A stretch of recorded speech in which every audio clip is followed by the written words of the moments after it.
Salon de la radio et de l'audio digital. L'interview sur Connect On Air, depuis le Salon de la radio.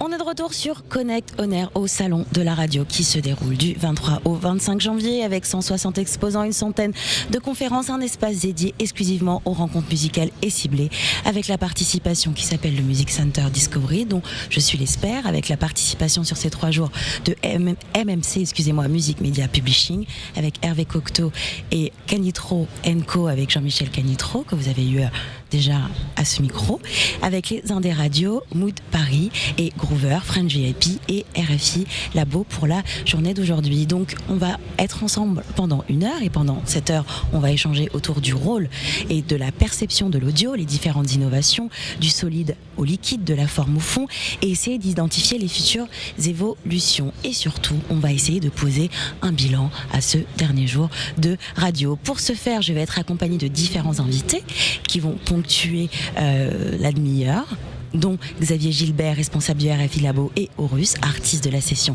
RFI Lab, sur le sujet du son binaural. Mais on va débuter cette demi-heure avec Philippe Chapeau, directeur du Salon de la radio, et Louise Robert, co-responsable de l'Espace Music Center. Bienvenue sur le plateau de Connect On Air. Bonjour. Merci. Bonjour. Alors, ça va bien pour ces 3 jours déjà de bilan, 22, 23, 24 et 25 ? D'abord, c'est 183 exposants. 183 exactement, donc faudra modifier la lettre. 160 c'était l'année dernière. Ah d'accord. Ouais, voilà. Donc oui, ça se passe très bien. On a eu une première journée très chargée, avec beaucoup de monde. Je pense qu'il y en a certains qui se sont dit il va y avoir la grève demain, donc je viens jeudi. Donc on s'attendait à ce que ça soit pire hier. Et en fait, hier, on a eu une bonne audience. Il y a quand même eu certains qui n'ont pas eu leur train de Belgique, un peu d'étrangers, donc ça a été un peu compliqué pour venir ici. Mais non, je pense que c'est un des meilleurs salons qu'on ait fait jusqu'à maintenant, avec plus d'exposants, plus de visiteurs, puisque je pense que la jauge, on n'a pas encore les chiffres définitifs, puisqu'on clôturera ça à 16h. Mais sur les 2 premiers jours, on est déjà entre plus 5 et plus 10% de visiteurs. Je pense que l'espace podcast a fortement aidé à cette augmentation. Et puis un visiteur un peu plus important de l'étranger qui montre qu'on commence véritablement à être identifié comme un salon européen, international, même si on a encore des efforts à faire. D'accord, merci beaucoup. Et toi, Louise Robert, co-responsable de l'Espace Music Center, est-ce que tu peux apposer le même bilan qu'a pu poser Philippe Chapeau sur ce salon ? Oui, on a eu plus de visiteurs sur l'Espace Music Center Discovery, aussi parce que il a changé de configuration. Il a été ouvert cette fois-ci, donc tous les visiteurs pouvaient accéder à cet espace. Donc là, on était plutôt sur un format presque clubbing, donc on avait tout isolé pour être un peu dans un esprit salle de concert. Donc pour les artistes aussi, c'était beaucoup plus agréable aussi de jouer devant un public plus nombreux, parce que ça a été le cas cette année. Et avec différents types de formats, parce qu'on a aussi proposé des keynotes, donc notamment avec Groover qui a pu proposer sa solution, mais aussi échanger avec des acteurs de la radio sur des nouvelles possibilités à mettre en place sur cette application. On a eu des apéros professionnels et aussi de la découverte de talents par l'écoute avec French VIP hier soir. Et puis là, avec Session Lab, on propose aussi un nouveau partenariat avec RFI Labo qui permet de découvrir l'écoute musicale en son binaural avec un artiste qui a participé à cette session, qui s'appelle Horus, et ce podcast sera ensuite diffusé sur RFI Labo, donc il sera possible aussi d'écouter ce qui a été initié dans le cadre du Salon de la radio. Merci pour ces informations. Avant de rentrer dans le détail complet de cet espace Music Center Discovery, que je rappelle qui est monté par le Salon de la radio, Yakas et Music Center en lui-même, j'aimerais revenir sur un thème qui est d'ailleurs le thème général du Salon de la radio, qui est du solide et du liquide, sous le ton de l'innovation. Philippe, tu as eu une intervention où tu disais qu'en 2020, en France et en Europe, à la radio, que la radio demeure une valeur sûre et l'outil d'écoute le plus solide. Mais en même temps, dans cette phrase, tu as parlé de protéiforme, c'est-à-dire qu'elle prend différentes formes. Est-ce que tu peux nous expliquer ? En fait, on se rend compte que l'audio, puisque la radio c'est de l'audio, aujourd'hui prend des formes où on ne l'attendait pas forcément. C'est-à-dire, on se disait, la radio qui était dans les salons de nos grands-parents ne l'est plus depuis un certain temps, et d'un seul coup elle est revenue. Et elle est revenue par un biais qu'on n'imaginait pas, par les nouvelles technologies, les enceintes connectées. Ma mère qui est de 45 écoutait la radio et c'était toujours compliqué en FM, et elle voulait, voilà, il y a des choses qu'elle en avait marre d'écouter ou qu'elle écoutait pas vraiment régulièrement, à part les grosses têtes sur RTL l'après-midi. Et donc là je lui ai mis une enceinte connectée, et d'un seul coup elle peut non seulement écouter les grosses têtes quand elle veut, en direct ou en différé par le biais du podcast, et surtout quand elle veut écouter Gilbert Bécaud, et elle dit joue-moi Gilbert Bécaud, et d'un seul coup il y a là des titres qu'elle n'avait jamais entendus de Gilbert Bécaud qu'elle découvre. Donc en fait l'audio est entré à nouveau dans les salons, est entré dans les cuisines, et donc cet audio, c'est quoi au final? C'est de la radio, puisqu'on sait que dans les enceintes connectées c'est plus la radio qui est écoutée que le reste, même si on l'utilise aussi pour autre chose, mais c'est quand même la radio qui est le plus utilisée. Et ensuite le podcast a été est une autre forme qu'on n'attendait pas forcément, parce qu'on se disait je pense que les radios elles étaient un peu assises sur leur laurier à attendre que quelque chose se passe, en se disant on gagne toujours de l'argent comme ça, on se débrouille toujours comme ça, on a toujours des auditeurs, mais là il y a eu 1 million d'auditeurs en moins sur une des dernières audiences, donc il y a une baisse considérable de la radio, de l'écoute de la radio, parce que le podcast qui est donc alors vous connaissez peut-être le podcast sous le nom de podcast rediffusion des émissions radio qu'on peut faire en radio, mais il y a le podcast natif qui est en train d'exploser, avec beaucoup de producteurs qui lancent leur maison de production et qui font des contenus qu'on pouvait entendre quand on était dans les années 80 dans la libération de la FM. Et cette liberté-là, on s'y attendait pas en fait, personne s'y attendait vraiment, et on s'attendait pas qu'il y ait une explosion telle, même si quand même les experts savaient qu'en Angleterre, aux États-Unis, le podcast avait fait quand même, il y avait une série qui s'appelle Serial aux États-Unis qui avait des millions et des millions et des millions d'auditeurs, et toutes les radios rêvaient d'avoir autant d'auditeurs, et en fait c'est un podcast qu'il a eu. Donc en fait c'est toutes ces formes-là qui étaient se sont un peu mélangées maintenant, et tout le monde essaye de trouver des solutions pour les radios, elles créent leur label de podcast, il y a RTL Originals, Europe 1 Studio, on voit des gens de télé même si elle a un peu arrêté, qui faisait Pascal Clark, qui avait lancé son studio de podcast alors qu'elle était à la télévision et sur la radio, et puis elle en avait un peu marre d'être bloquée. Donc je pense que le podcast a amené une liberté, et je pense va libérer quelque part les stations de radio, va leur apporter une espèce de fraîcheur. Et le Music Center Discovery, pour en revenir à ça, c'est aussi de l'audio, c'est de la musique, mais c'est encore de l'audio. Et les radios, jusqu'à maintenant, on sait comment ça se fait dans une radio, la programmation musicale. C'est-à-dire qu'on va dans un auditorium, on fait un call-out, on dit voilà, vous aimez pas, on réunit des gens, on leur dit ce titre il est bien. C'est plus vraiment la liberté du programmateur, du mec qui se dit j'ai trouvé un artiste là et je vais prendre le risque de le jouer. Ça, c'est très très rare en radio. Je dis pas qu'il y en a pas qui le font. Souvent les radios associatives, souvent les radios qui ont le moins d'audience, mais les autres ils sont un peu bridés par les maisons de disques, ils sont un peu bridés par les accords qu'ils peuvent avoir avec les uns et les autres. Il y a un modèle économique derrière ça aussi, donc je comprends qu'on peut pas changer comme ça du jour au lendemain, mais je pense que ça va apporter, ce qu'on essaie d'apporter avec le Music Center Discovery, c'est de faire éveiller dans l'esprit des radios qu'il serait peut-être le moment de prendre un peu plus de risques. Et donc si les animateurs commencent à remonter ça au directeur des programmes, qui commence à remonter ça au patron de la radio, le patron de la radio il dit allez, on met un peu de l'Est sur la programmation musicale, et puis de l'Est aussi sur ces espèces de créneaux obligatoires d'un animateur qui a 2 minutes pour parler et qui a même pas le temps, à part les Coé et autres qui ont des émissions spécifiques pour ça, mais je parle de radio musicale pour vraiment faire vivre l'antenne et accompagner l'auditeur pour le concerner, puisqu'on est tous là pour concerner les auditeurs, et c'est ça que le podcast est capable de faire, c'est concerner les gens, et donc grâce à ça ils ont une audience. Justement, on parlait de concerner les gens, et que cette démarche était partie d'un constat qu'aujourd'hui l'audio se consommait différemment, mais est-ce que ce constat est parti du fait que la manière de consommer l'audio est différente aujourd'hui, ce que l'on consomme est différent, ou tout simplement le consommateur a évolué? Louise, si tu veux répondre à cette question. En fait, c'est vrai qu'il y a...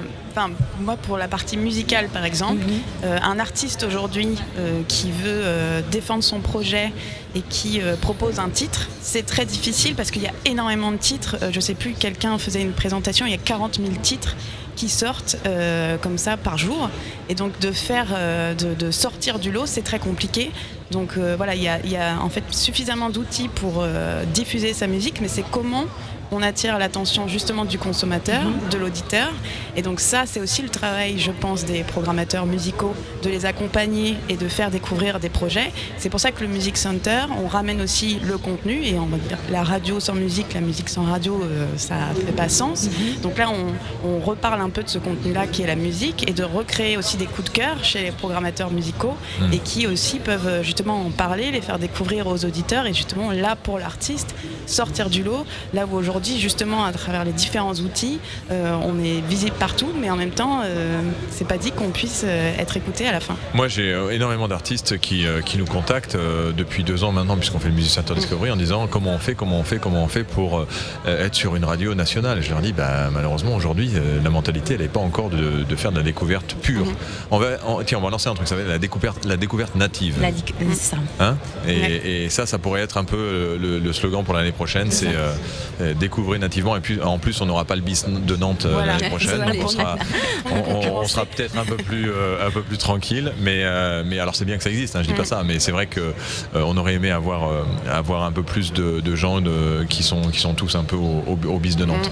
Oui, parce que justement dans la phrase que tu citais, Philippe, tu disais que la radio demeure quand même une valeur sûre et un outil solide, mais est-ce que cette valeur elle est toujours sûre et solide pour de la découverte? Est-ce que l'audio aujourd'hui est vraiment, la radio et l'audio reste vraiment un outil de découverte? Je pense que les auditeurs aiment être accompagnés. C'est-à-dire que je suis pas sûr que partout en France, parce qu'attention, nous on est quand même des geeks, et ceux qui sont à Paris sont quand même un peu des geeks aussi, c'est-à-dire qu'on est tous mais la radio est encore et on le voit dans les études, on a fait une étude nous avec CSA, l'Institut CSA, pas le Conseil supérieur de l'audiovisuel, l'Institut CSA. On a fait une étude avec Lagardère News Publicité et RCS et le Salon de la radio, où on a interviewé des gens il y a très peu de temps, et qui ont noté toujours que c'est bien la musique qui est le premier vecteur de découverte, la radio pardon, qui est le premier vecteur de découverte de nouveaux artistes et de musique. Je pense qu'on aime être accompagné. Je suis pas sûr que la radio fait par soi-même, ça a jamais vraiment fonctionné. On en parle depuis très longtemps.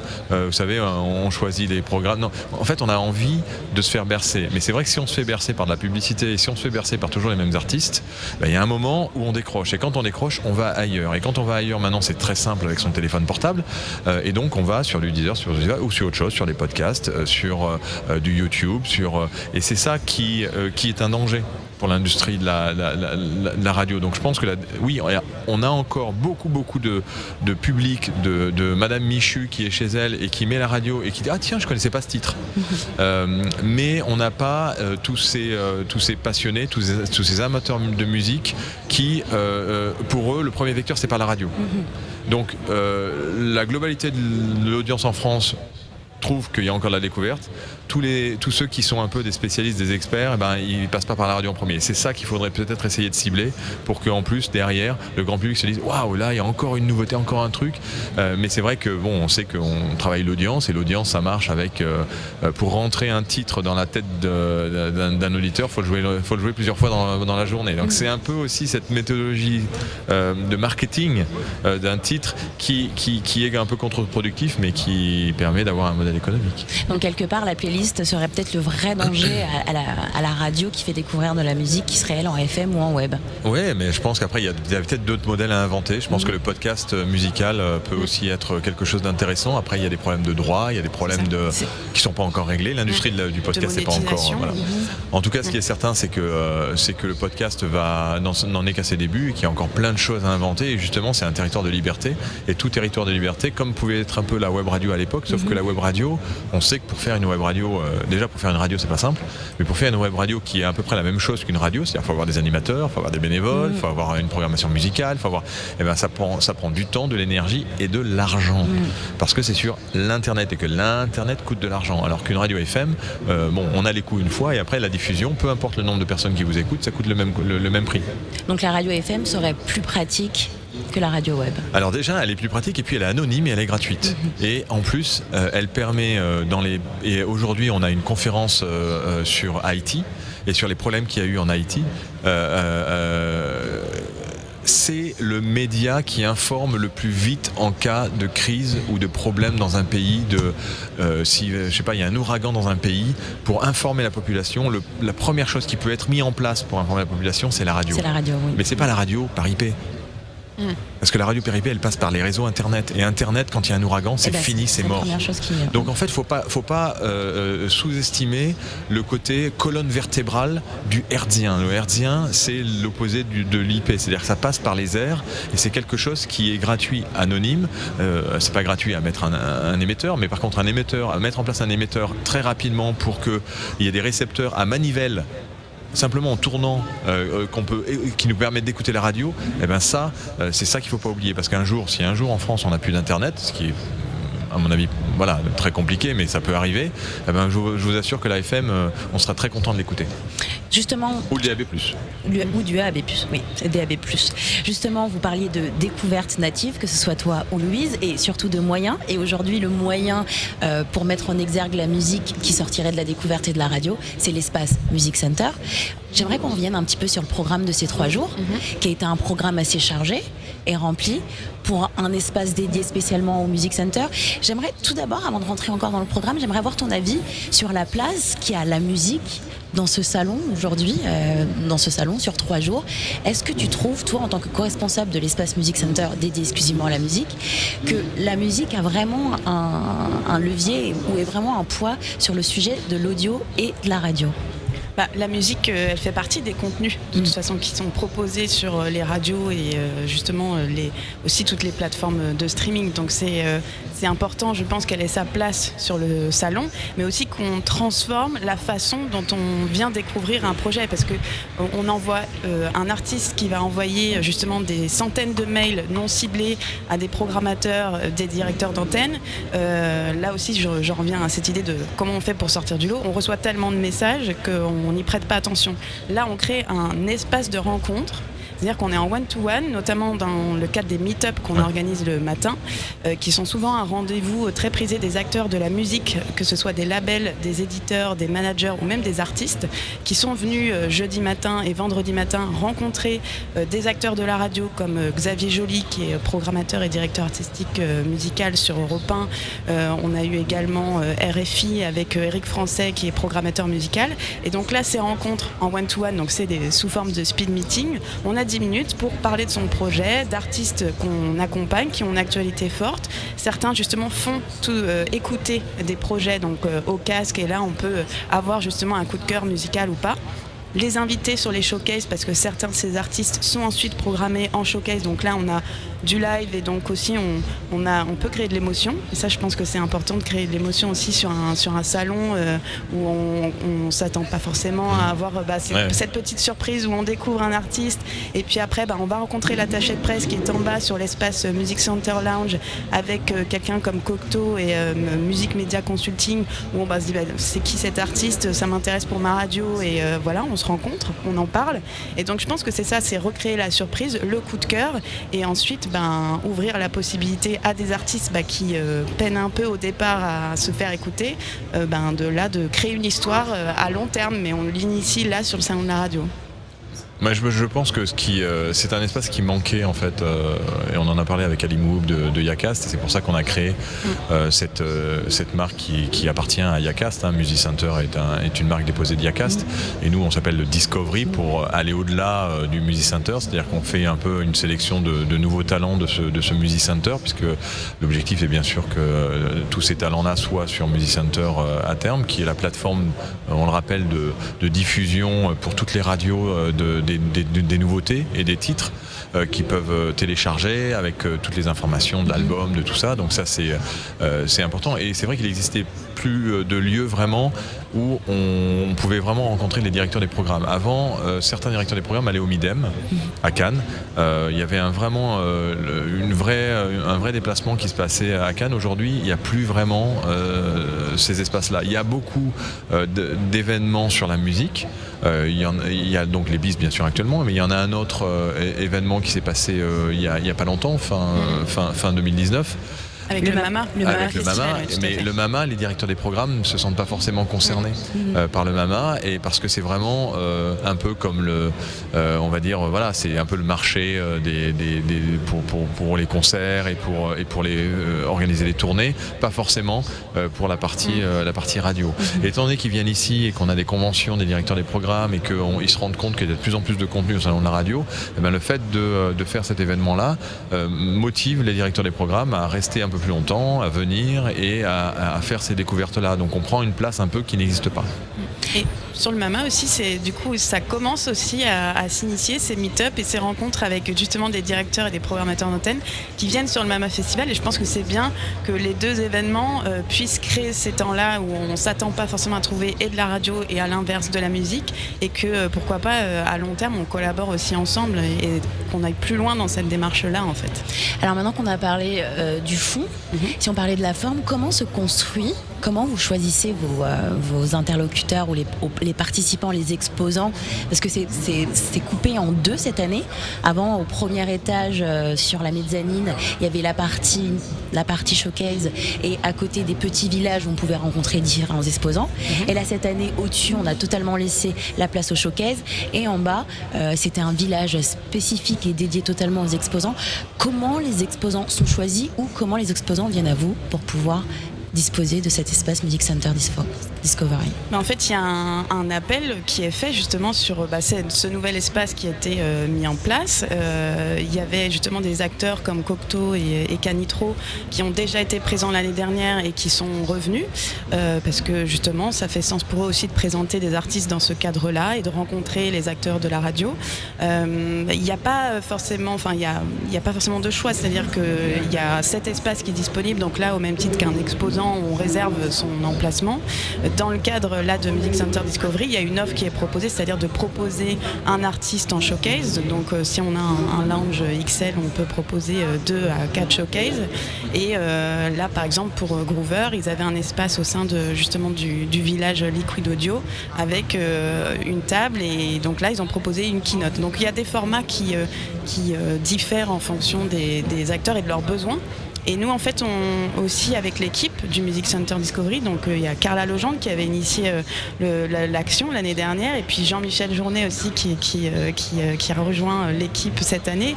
Toi aussi, Youdi, qui a fait partie de ce projet et qui a pu proposer aussi, qui avait animé l'année dernière une émission et qui avait fait découvrir plusieurs artistes, dont un justement qui a pu se produire au Transmusical de Rennes. Donc il y a des histoires comme ça qui se créent, des partenariats, mais ça fait vraiment partie au même titre que n'importe quel exposant, donc il a sa place sur ce village Music Center Discovery.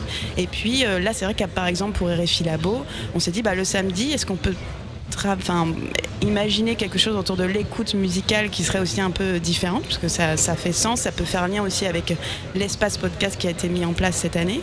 Et donc voilà, là cet après-midi, et on a commencé déjà tout à l'heure avec une autre session à 14h30. Voilà, c'est ça, on propose une autre façon d'écouter un titre d'un artiste qui a une actualité forte en ce moment, puisque c'est Horus, et là en fait on réécoute le morceau complètement respatialisé, et puis en plus on a RFI Labo qui intervient et qui explique ce que c'est le son binaural, qui fait une différence entre le son stéréo et justement comment on perçoit les choses différemment, et qui ont aussi leur session lab qu'on peut retrouver sur leur plateforme, et justement avec Horus il sera possible de la réécouter après le salon de la radio. Et on remercie aussi AEI-Tech et RE-Tech qui fournit un système sans fil pour les casques qu'on a utilisé au Pod Village hier pour faire des écoutes de podcasts, donc c'est génial parce qu'on peut se balader un peu partout et écouter les podcasts sur tout le salon, et de la même manière avoir son casque soit dans la salle, soit un peu autour. Donc c'est voilà, merci à EITech et RETech pour le partenariat qui sonorise l'ensemble du salon et qui nous a mis à disposition cet espace, et Audio-Technica, les casques qui sont mis à disposition pour ces animations. Le binaural d'ailleurs, pour rebondir sur vos arguments, le binaural pourrait être une excellente évolution aussi pour les silence parties qui se développent de plus en plus à Paris en ce moment, où on fait un concert mais en silence et avec un casque pour développer la stéréo, qui en fait, on va apprendre un petit peu plus tard parce que nos invités sont déjà là, que la stéréo aujourd'hui en fait n'existe pas vraiment, d'où l'intérêt du binaural. Donc on va clôturer ensemble, et j'aimerais clôturer sur une ouverture sur qu'est-ce qui va se passer à peu près demain, notamment pour l'audio. On a beaucoup parlé du fond, de la forme, avec les nouvelles manières de consommer cet audio, et on va rentrer dans le détail du fond justement avec RFI Labo. Mais justement, je vais profiter de votre présence à tous les deux pour vous poser cette question. Est-ce que vous pensez que l'audio, dans son côté protéiforme, va encore pouvoir explorer d'autres horizons, d'autres extrémités qu'on n'a pas encore vu encore aujourd'hui? Alors on a eu un petit aperçu sur le salon, puisque lors de la remise des prix exposants, on a un exposant qui est EBH, donc qui est une société allemande, qui nous a fait écouter la première voix de synthèse d'une animatrice. Et c'était assez bluffant. On la rejouera sur le site de la lettre. On fera un article pour vous la rejouer. C'est-à-dire, vous écrivez un texte. On a envoyé le texte donc la veille pour accueillir les gens au salon de la radio. Et la machine en fait a travaillé, et on a une voix qui est vraiment bluffante, avec une émotion. Ouais. Et on se dit un peu comme on n'imaginait pas qu'il y ait des voitures qui puissent conduire toutes seules. Là, ça laisse présager aussi un certain nombre de choses pour le futur, que de se dire que simplement en écrivant un texte, on pourrait avoir un animateur ou une animatrice, et bien sûr choisir entre Cynthia, Albert, Joe, Jack, et en fait avoir personne en face. Donc ce sera la mort de l'animateur, l'évolution de l'audio radio. Mais non, la télévision n'est pas morte à cause du cinéma. Non, pardon, le cinéma n'est pas mort à cause de la télévision. La radio n'est pas morte parce que l'internet rien. Tout peut vivre ensemble. Ouais, tout peut vivre ensemble. Après, ce qui est important, c'est que ça concerne. Si ça concerne plus, ça peut mourir. Et la télé a un peu de soucis à se faire. D'accord. Et le next step du coup pour Music Center? Non, mais moi je rebondis aussi sur ce que tu as dit, Philippe. Je pense que les gens vont être de plus en plus en recherche d'expérience. Oui. Et donc c'est pour ça que moi je pense que demain justement on va avoir le droit à des nouvelles expériences. Et là tout à l'heure justement sur la première session des RFI Labo, on parlait justement de voitures, parce que de plus en plus de choses sont proposées au niveau des voitures, les voitures connectées. Il y en a ici, qui sont présentées ici, mais même au niveau de l'écoute musicale. Moi par exemple, j'adorais mettre un CD et découvrir un projet, et si ça me faisait accélérer, c'est que c'était vraiment très très bien, bon, à mes risques et périls, mais en tout cas voilà, j'adorais conduire en écoutant de la musique et découvrir des projets comme ça. Et donc on expliquait le fait de pouvoir respatialiser aussi la musique dans une voiture et de créer des expériences d'écoute en voiture. Et bon là c'est pas très éco-responsable, mais en tout cas sur d'autres moyens de transport on pourra créer des nouvelles expériences aussi. En tout cas très bien, je vais pas tarder à vous libérer, recevoir mes autres invités. Je tiens quand même à rappeler que le Music Center, l'espace Music Center Discovery fait sa 2e saison cette année, que l'ouverture c'était l'année dernière, que lors de ces 3 jours ils ont reçu MMC, les Indés radios, des showcases avec des artistes qui vont écrire la page de demain. On vous invite vraiment à être attentif sur la lettre pro qui va arriver à la suite de la radio. Et je voudrais remercier Philippe Chapeau de mettre en place des choses et de faire confiance à des intervenants et de les faire grandir au fur et à mesure des années. Donc merci. Merci aussi à Louise d'être très impliquée sur cet espace qu'elle porte depuis 2 ans aujourd'hui et qui commence quand même à préparer 6 mois, 7 mois à l'avant. Donc n'hésitez pas, septembre, n'hésitez pas à prendre les retours et à vous inscrire pour l'année prochaine si vous êtes partant. Et en parlant justement d'expérience, je trouve que c'est une info qu'on ne dit pas beaucoup, mais il y a à peu près plus de 3 millions d'auditeurs qui ne sont non-voyants. Et l'évolution de l'expérience audio, je pense, est un pas et une avancée pour eux. Et je pense qu'ils pourront les inclure de plus en plus sur cette question de salon de la radio. Donc petite question piège, Philippe, est-ce qu'il y aura peut-être un village pour les non-voyants ou les personnes handicapées sur le sujet de l'audio l'année prochaine? Oui, je pense que pour les malvoyants ou les non-voyants, on peut imaginer des choses. C'est vrai qu'on n'a pas forcément eu de demande particulière. Nous, on est un peu comme... on est très ouvert, on est très agile, on est une petite structure, donc toute demande, on parlait aussi d'audio 3D avec des expériences assez incroyables et une personne qui est venue me voir. Moi, je dis oui, il n'y a pas de souci.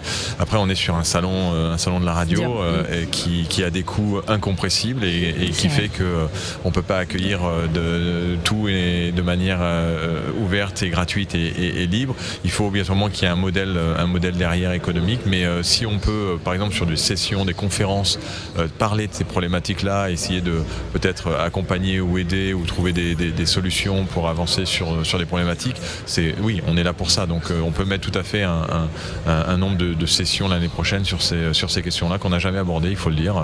Je voyais une personne qui était non-voyant qui avait un petit ordinateur où il tapait les conférences et il écoutait. Je pense que l'audio c'est là où l'audio est magique. Il y a peut-être des choses à discuter et à faire à ce niveau-là. J'avoue que c'est une question qu'on n'a pas eue et une proposition qu'on nous a pas faite. Donc merci Yudi.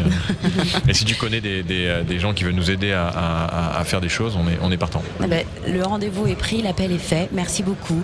On a vu la forme avec vous. On va passer au fond, du solide au liquide, et on va accueillir maintenant la team RFI Labo pour le show et les différentes interventions qui ont commencé à 11h30, midi et demi, 14h30. Merci beaucoup. J'étais avec Philippe Chapeau et Louise Robert. Philippe Chapeau, responsable du salon de la radio, et Louise Robert, co-responsable de Music Center Discovery. Salon de la radio et de l'audio digital. Jeudi 23, vendredi 24 et samedi 25 janvier 2020.